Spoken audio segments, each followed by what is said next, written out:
কোরবানির মাংসকে 3 ভাগে ভাগ করা জরুরি, 3 ভাগ না করলে কি গুনাহ হবে বা কোরবানির কোনো ক্ষতি হবে? অনেকে মনে করে কোরবানির দিন হাঁস মুরগি জবাই করা উচিত নয়। কেউ যদি কোরবানি করতে না পারে তারা কি হাঁস মুরগি জবাই করতে পারবে না? শরীয়ত কি বলে?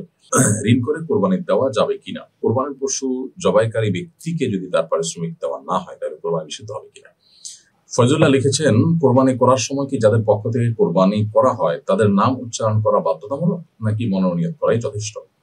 আমরা যদি কোরবানির মৌলিক এবং জরুরি বিষয় বলি তাহলে জরুরি বিষয়ের মধ্যে এটি নেই যে কোরবানি কারকদের নাম উচ্চারণ করতে হবে, বরং নাম উচ্চারণ করা নেই, কিন্তু কোরবানি পশু কেনার সময় বা কেনার পর এটা কার কার তরফ থেকে হচ্ছে, কে কত অংশ নিচ্ছেন, এই বিষয়গুলো যদি ক্লিয়ার থাকে তাহলে সেক্ষেত্রে তাদের নিজেদের জানাশোনা আছে, বলা আছে, তাহলে সেক্ষেত্রে এটুকুই যথেষ্ট হয়ে যাবে। কোরবানি বিশুদ্ধ হওয়ার জন্য নাম উচ্চারণ করা কোরবানি বিশুদ্ধ হওয়ার জন্য শর্ত নয়, তবে নাম উচ্চারণ করা সুন্নাহ। অর্থাৎ আপনি যখন কোরবানি করলেন, কোরবানি করে শেষ করে বলবেন আল্লাহুম্মা তাকাব্বালহু মিন অমুক অমুক অমুক, এভাবে সবাই নাম উল্লেখ করবেন।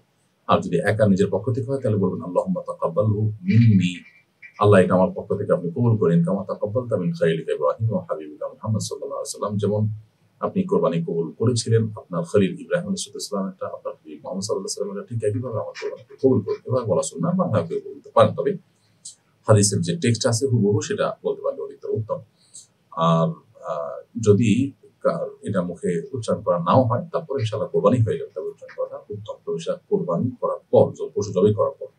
আমাদের দেশে অনেক সময় দেখা যায় পশুকে শুইয়ে রাখা হয়েছে এবং চেপে ধরা হয়েছে গলা ইত্যাদি, তখন কাগজ নিয়ে এই সমস্ত নাম জপার চেষ্টা করা হয়। কোরবানির পশু জবাই করার পরে কাজটা জবাই করার পরই করতে হয়, তো এগুলো আগে থেকে রেডি করা উচিত। কোরবানির পশুকে কষ্ট দিয়ে তখন নাম সংগ্রহ করা এটা অনুচিত কাজ। ফরিদুর রহমান আপনি লিখেছেন, কোরবানির মাংসকে 3 ভাগে ভাগ করা জরুরি, 3 ভাগ না করলে কি গুনাহ হবে বা কোরবানির কোনো ক্ষতি হবে?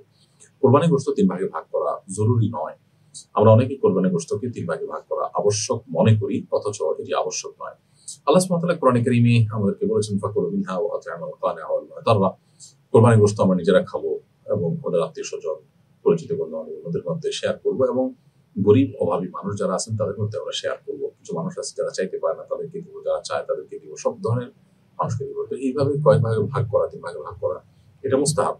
এটা না করলে যে কোরবানি হবে না তা কিন্তু নয়, আর সমান করে ভাগ করতেই হবে এমন কোনো কথা নয়। সমান করে ভাগ করতে পারলে উত্তম, কিন্তু এদিক সেদিক হলো, আপনি কিছু রাখলেন, অনুমান করে কিছু রাখলেন, কিছু দান করলেন, কিছু গরিব আত্মীয়স্বজন বা অন্যদেরকে দিলেন, কিছু গরিব মানুষকে দান করলেন, তো এইভাবে বিভক্ত করতে পারলে সেটা উত্তম হয়। আর যদি আপনি একেবারে এক্সাক্ট 3 ভাগ না করে আরো কম বা বেশি ভাগ করেন তাতে কোরবানির কোনো অসুবিধা হবে না। এটা হলো উত্তম অন্তরের ব্যাপার। করতে পারলে ভালো, না করতে পারলে অসুবিধা হবে না। আসলে শরীয়তের কোন বিষয়ের গুরুত্ব কতটুকু এটা জানাটা আমাদের জন্য অনেক বেশি গুরুত্বপূর্ণ। আমরা অনেকে না জানার কারণে কিন্তু নানাবিধ জটিলতার মধ্যে ভুগি। রুহুল আমিন লিখেছেন, অনেকে মনে করে কোরবানির দিন হাঁস মুরগি জবাই করা উচিত নয়। কেউ যদি কোরবানি করতে না পারে তারা কি হাঁস মুরগি জবাই করতে পারবে না? শরীয়ত কি বলে? ভাই রুহুল আমিন, কোরবানি দিনগুলোতে হাঁস মুরগি জবাই করা যাবে না, এটি আমাদের নিছক ধারণা। এটা আসলে শরীয়তের কোনো নির্দেশনা নয়, বরং শরীয়তের নির্দেশনা হলো যে কোরবানির দিন কোরবানির পশু যেরকম জবাই করা যাবে, কেউ চাইলে হাঁস মুরগিও জবাই করতে পারবেন, কোনো অসুবিধা নেই। সাইদ আহমদ আপনি লিখেছেন, ঋণ করে কোরবানি দেওয়া যাবে কিনা? অনেকেই বলেন জায়েজ হবে না, এ বিষয়ে আপনার কাছ থেকে জানতে চাই। ভাই সাইদ আকন্দ, কোরবানি যদি কেউ ঋণ করে দিতে চান তিনি দিতে পারবেন যদি তার ঋণ পরিশোধ করবার মতো সেরকম ব্যবস্থা, প্ল্যান, পরিকল্পনা থাকে। আর যদি এমন হয় যে তিনি কোরবানির জন্য যে ঋণ নিবেন সে ঋণ আসলে পরিশোধ করার আপাত দৃষ্টিতে তার কোনোই ব্যবস্থা নাই এবং তিনি তা আদায় করার হয়তো সদিচ্ছাও নাই, তো এরকম পরিস্থিতিতে আসলে তার জন্য ঋণ করে কোরবানি দেওয়া জায়েজ নয়।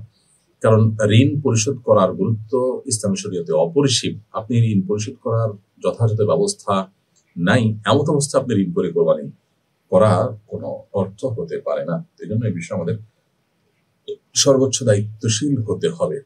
যে কোনো আর্থিক ইবাদতেই আপনি ঋণ করে সেটি করতে পারেন। কেউ ঋণ করে দান করলেন, এটি হতে পারে। এটা রাসূল আকরাম সাল্লাল্লাহু আলাইহি ওয়াসাল্লাম তার সাহাবায়ে কেরাম থেকে বিভিন্ন ঘটনা দ্বারা বর্ণিত যে তারা ঋণ করে দান করেছেন। ঠিক একইভাবে ঋণ করে কোরবানি করা যেতে পারে। তবে যেটি বললাম যে ঋণের টাকা আমি পরিশোধ করব, তার একটা প্ল্যান পরিকল্পনা থাকবে, অথবা আমি পরিশোধ করতে পারবো, সে আস্থা কনফিডেন্ট থাকবে নিজের প্রতি, সেটা ঠিক আছে। একজন মানুষ হয়তো তার 10,000 টাকা মাসে ইনকাম নেই, যদি 5 লাখ 10 লাখ টাকা ঋণ করেন দান করার জন্য, তো সেটা অবশ্যই অনুচিত হবে এবং জায়েজ হবে না। কারণ তিনি এই 10 লাখ টাকা পরিশোধ করার আপাতদৃষ্টিতে তার কোনো উপায় নেই। তিনি নিছকই তথাকথিত আল্লাহর উপরে ভরসা করে ঋণ নিয়ে এলেন, নিজের দেওয়ার মতো সেরকম অ্যাবিলিটি মোটেই নাই, এরকমটি করা জায়েজ হবে না। কোরবানির পশু জবাইকারী ব্যক্তিকে যদি তার পারিশ্রমিক দেওয়া না হয় তাহলে কোরবানি নিষিদ্ধ হবে কিনা? কোরবানির পশু যিনি জবাই করেছেন তিনি যদি এটা তার শ্রম হিসাবে, এটা তার উপার্জনের মাধ্যম হিসাবে জবাই করে থাকেন, সাধারণত সেটাই হয়, তাহলে সেক্ষেত্রে তার পারিশ্রমিক দেওয়া জরুরি। তার পারিশ্রমিক যদি আপনি না দেন তাহলে আপনি গুনাহগার হবেন। তবে কোরবানি হয়ে যাবে, হয়তো কোরবানির সাথে এর সম্পর্ক নেই, কোরবানি বিশুদ্ধ হয়ে যাবে। কোরবানির পশুর যদি অঙ্গগুলো সঠিক পদ্ধতিতে আপনি কেটে থাকেন এবং কোনো বিষয় ঠিক থাকে, কোরবানি হয়ে যাবে। বাট কোরবানি যিনি করেছেন, জবাই করেছেন, সেই লোকের টাকা যদি আপনি মেরে দেন বা টাকা না দেন তাহলে সেক্ষেত্রে আপনি গুনাহগার হবেন এবং বান্দার হক নষ্টকারী হিসাবে বিবেচিত হবেন। একজন মানুষ তিনি যার ছুরি কিনেছেন, ছুরি ধার দিয়েছেন এবং জবাই করছেন, এটা জানা বিষয় যে তিনি ঈদের দিন জবাই করে পারিশ্রমিক নিয়ে থাকেন, তাহলে সেক্ষেত্রে তাকে আপনি পারিশ্রমিক না দিলে আপনি গুনাহগার হবেন এবং দায়ী থাকবেন। হায়াতার লিখেছেন, কোরবানি পশু জবাইকারীকে চামড়া বা গোশত দেওয়া যাবে কিনা? কোরবানি পশু যিনি জবাই করবেন তাকে আপনি জবের বিনিময়ে নগদ অর্থ বা অন্য কোনো কিছু দিবেন পারিশ্রমিক হিসাবে। কোরবানির পশুর কোনো কিছুকে পারিশ্রমিক হিসাবে দেওয়া জায়েজ নেই। কোরবানির পশুর কোনো কিছু যদি পারিশ্রমিক হিসাবে দেন তাহলে কিন্তু কোরবানি বিশুদ্ধ হবে না। নবী করিম সাল্লাল্লাহু আলাইহি ওয়াসাল্লাম আল্লাহ তাআলাকে নির্দেশ করেছেন পরিষ্কারভাবে যেন তিনি কোরবানির পশুর গোশত বা তার পায়া, তার মাথা কোনো কিছুই যেন কসাইকে না দেন। কারণ কসাইকে তার ন্যায্য মূল্য বা ন্যায্য পারিশ্রমিক দিবেন, আর কোরবানির পশুর গোশত যদি দেন তাহলে সেটা বিক্রি করার মতোই হয়ে যায়। কোরবানির পশুর গোশতকে কারোর শ্রম নিয়ে পারিশ্রমিক দিলেন মানে হলো কেমন যেন বিক্রি করলেন। কোরবানির পশু বিক্রি করা যেরকম কোরবানি কর্তার জন্য জায়েজ নয়, যাকে কোরবানির গোশত দিয়ে দিয়েছেন তিনি এবার গোশত বিক্রি করলে এটা তার ব্যাপার, তার জন্য জায়েজ আছে। ঠিক একইভাবে কোরবানির পশুর কসাই কিংবা জবেকারী এরকম কাউকে কোরবানির পশুর গোশত বা কোনো কিছু পারিশ্রমিক হিসাবে দেওয়া জায়েজ নয়। হ্যাঁ, গরিব হিসাবে অন্য 10 জনকে যেরকম দিয়ে থাকে সেই পরিমাণ তাদেরকে দিলে সেটি জায়েজ হতে পারে। আপনি লিখেছেন, কোরবানির পশু জবাইকারীকে পারিশ্রমিক দেওয়া যাবে কিনা? কোরবানির পশু জবাই করা তো ইবাদত, আর ইবাদত করতে পারিশ্রমিক নেওয়া যায় না। বিষয়টা ব্যাখ্যা করে সন্দেহমুক্ত করবেন। ভাই আলিয়াসগর খুব সুন্দর এবং চমৎকার একটি প্রশ্ন করেছেন। কোরবানির পশু যিনি জবাই করবেন তাকে কিন্তু পারিশ্রমিক দেওয়া জায়েজ আছে এবং বৈধ কাজ। কোরবানি করা ইবাদত, সেটা আপনার জন্য। যিনি জবাই করে দিচ্ছেন তিনি আপনার ইবাদতে আপনার সহযোগিতা করছেন। ধরুন আপনি নামাজ পড়বেন, তো নামাজ পড়ার জন্য আপনি জায়নামাজ কিনবেন, তো যিনি জায়নামাজ আপনার কাছে বিক্রি করছেন তিনি কিন্তু ইবাদত করছেন না, তিনি ব্যবসা করছেন।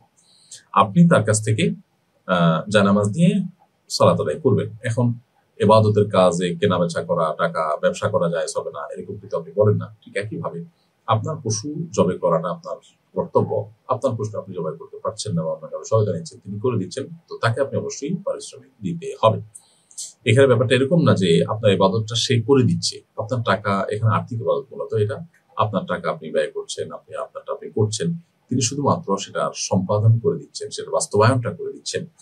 ধরুন মসজিদ নির্মাণ করা একটা ইবাদতের কাজ, এখন আপনি টাকা দিচ্ছেন, আরেকজন সে টাকা দিয়ে বা আপনার কন্ট্রাক্টরি করে আপনার মসজিদটা তৈরি করে দিলেন, তো তার সেই টাকা নেওয়া যেরকম জায়েজ, ঠিক একইভাবে কোরবানির পশু যিনি জবাই করেছেন তার পারিশ্রমিক নেওয়া জায়েজ আছে। তবে কোরবানির পশু যিনি জবাই করেছেন তাকে গরুর কল্লা দেওয়া বা জবাই করেছেন সেই কারণে তাকে কোরবানির পশুর কোনো কিছু দেওয়া না জায়েজ, কারণ পারিশ্রমিক হিসাবে কোরবানির পশুর গোশত বা কোনো কিছু দেওয়া যায় না। তবে তাকে আপনি এমনিতে অন্য গরিব বা অন্য প্রিয়জনদেরকে যেরকম দেন তারই অংশ হিসাবে তাকে যদি দেন তাহলে সেটা জায়েজ হতে পারে।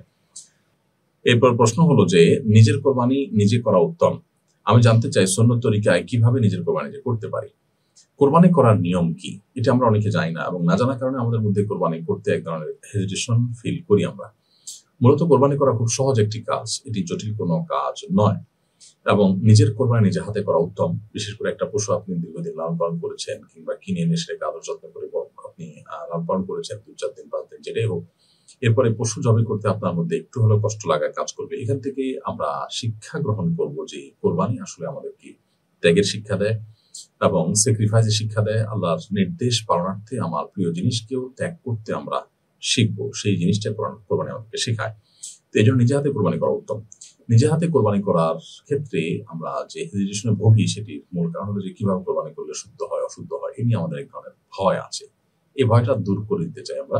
এটা আসলে এমন কোনো বিষয় না যেটা খুব জটিল যে কোরবানি শুদ্ধ অশুদ্ধ হওয়ার মতো ব্যাপার হয়ে দাঁড়াবে। প্রথমত আপনি কোরবানির পশুকে পশ্চিম দিকে আপনি শোয়ালেন, পশ্চিম দিকে কোরবানির পশুকে শোয়ার পর তার গলা আপনি ছুরি চালানোর আগে বিসমিল্লাহি আল্লাহু আকবার আল্লাহুম্মা মিনকা ওয়া লাক বলে আপনি ছুরি চালনা করবেন।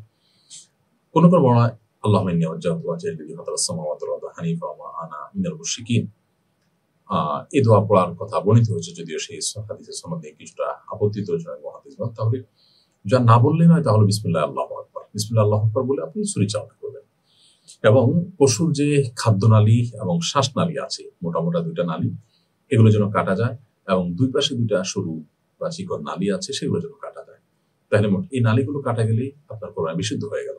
সাধারণত কোরবানি পশু শোয়ার পর কোরবানি পশুর যে কান, এটা পশুর গলার দিকে ভেঙে ধরলে যে জায়গায় কানের গোড়াটা থাকে, ওই জায়গা নরম জায়গা দেখে, মানে হাড্ডি যেন না পড়ে, নরম জায়গা দেখে হাত দিয়ে ধরে যদি দেখা যায় নরম জায়গা, সেখানে বিসমিল্লাহ আল্লাহু আকবার বলে ছুরি চালনা করা যেতে পারে। এবং ছুরি চালানোর পর দেখাই যাবে যে নালীগুলো কাটা গেছে, একটা একটা করে পরিষ্কার দেখা যাবে। অতএব এই খাদ্য এবং শ্বাসনালী, খাদ্যনালী, শ্বাসনালী এগুলো একটু বড় থাকে, আর ২ পাশে ২টা সরু বা চিকন নালী থাকে, সেগুলো কাটা হয়ে গেলে কোরবানি বিশুদ্ধ হয়ে যাবে। বিসমিল্লাহ করে আপনি কোরবানি করে ফেলবেন। কোরবানি করার পর সেটা নিজের পক্ষ থেকে বলবেন, আল্লাহ এটা আমার তরফ থেকে কবুল করেন, যেভাবে আপনি ইব্রাহিম আলাইহিস সালাম এবং মুহাম্মদ সাল্লাল্লাহু আলাইহি ওয়াসাল্লাম কোরবানি কবুল করেছেন। আল্লাহুম্মা তাকাব্বালহু মিন্নি কামা তাকাব্বালতাহু মিন খালিলিকা ইব্রাহিম ওয়া হাবিবিকা মুহাম্মদ সাল্লাল্লাহু আলাইহি ওয়াসাল্লাম। আর অন্য কারোর তরফ থেকে কোরবানি যদি আপনি করে থাকেন, তাহলে জবাই করার পর বলবেন, আল্লাহ এটা আপনি অমুক অমুক অমুকের তরফ থেকে কবুল করে নিন। যদিও এই বলাটা জরুরি নয়। বিসমিল্লাহ আল্লাহু আকবার বলে আপনি পশু জবাই করলেন, শ্বাসনালী, খাদ্যনালী এবং ২টা সরু নালী কাটা গেল। এটাই হলো মূল বিষয়। আপনি মুসলমান হিসেবে আপনি কোরবানি করলেন নিজে, এবং এই নালীগুলো কাটাটা নিশ্চিত করলেন, বিসমিল্লাহ বলে জবাই করলেন, যথেষ্ট হয়ে গেল। কোরবানি বিশুদ্ধ হয়ে যাবে এইটুকুর মাধ্যমে ইনশাআল্লাহ তাআলা। অতএব নিজে কোরবানি পশু নিজে জবাই করার ক্ষেত্রে হেজিটেশন আমরা চাইলেই দূর করতে পারি এবং হিম্মত করতে পারি। আস-সুন্নাহ ফাউন্ডেশন, উম্মার স্বার্থে সুন্নাহর সাথে।